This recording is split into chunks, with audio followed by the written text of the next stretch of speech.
that still presents roots. The square root of a number is that number that multiplies with itself to give you back the original number.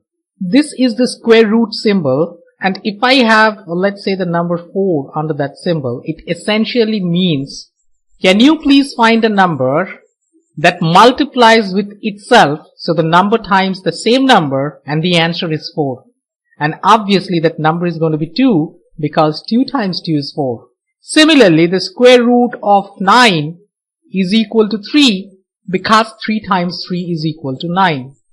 Square root of 25 is equal to 5, because 5 times 5 is equal to 25, and so on. In the same way, the cube root of a number, so you have that symbol, that same symbol with a small 3 written down over here. And if you have a number under this, let's 64.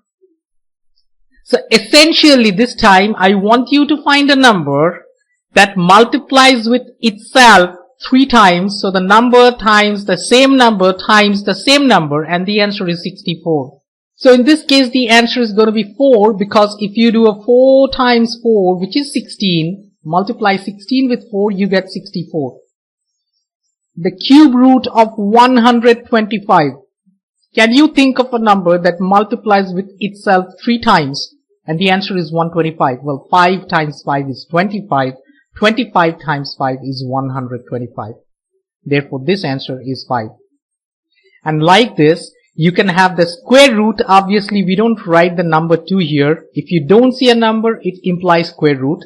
And then you could have the third root, also called the cube root, the fourth root, fifth root, and so on. A couple of useful results. Square root of a times b. So if you have a number times another number under the square root, you can break that down as the product of the two square roots. Square root of a times square root of b. In the same way, if you have the square root of a fraction a over b, you can break that down as the square root of a over the square root of b. For example, on this one, if you want to find out, let's say, the square root of 4 ninths, that's a fraction. What's the square root of 4 ninths?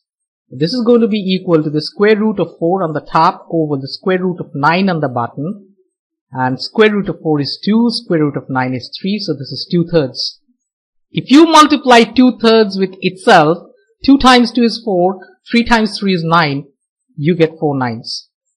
And these formulas would work for cube roots, square roots, or any other root for that matter. So if you have an nth root of a times b, it's going to be the product of the nth root of a times the nth root of b. Let's try and find out the square root of 256.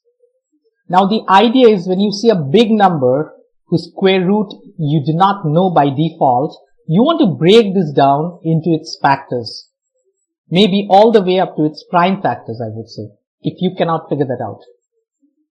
So this is going to be square root of, I'm going to break down 256 into its prime factors. So you do 256. At least you can figure out that this is a even number, which means 2 is a factor. So 2 times 128. Do a 2 again. You have 2 times 64. And then 64, at this point you know that, okay, 64 is 8 times 8. You can go further down, but you don't need to, because if you think carefully, we have a 2 times 2 times 8 times 8, and if you apply the rule that I showed you on the previous page, this is going to be equal to square root of 2 times 2 multiplied with the square root of 8 times 8. So the first part, this portion, is going to be square root of 4 times the square root of 64. You actually don't need to do this. You can pair them up, and for every pair you can take a number outside the square root. The multiplication takes you more time. But still, just to show you how this works, this is going to be 2 times 8, which is 16. And if you just want to do it right away from here, you are most welcome. You just need to pair up the numbers. For every pair, take out that number outside the square root and get rid of that pair. Replace that with a 1 under the square root. You do the same with this 8.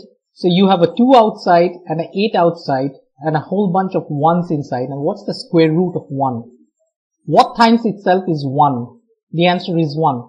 So this portion becomes 1 the moment you have 1 under a square root. That simplifies to 1. And 2 times 8 times 1 is nothing but 2 times 8, which is 16.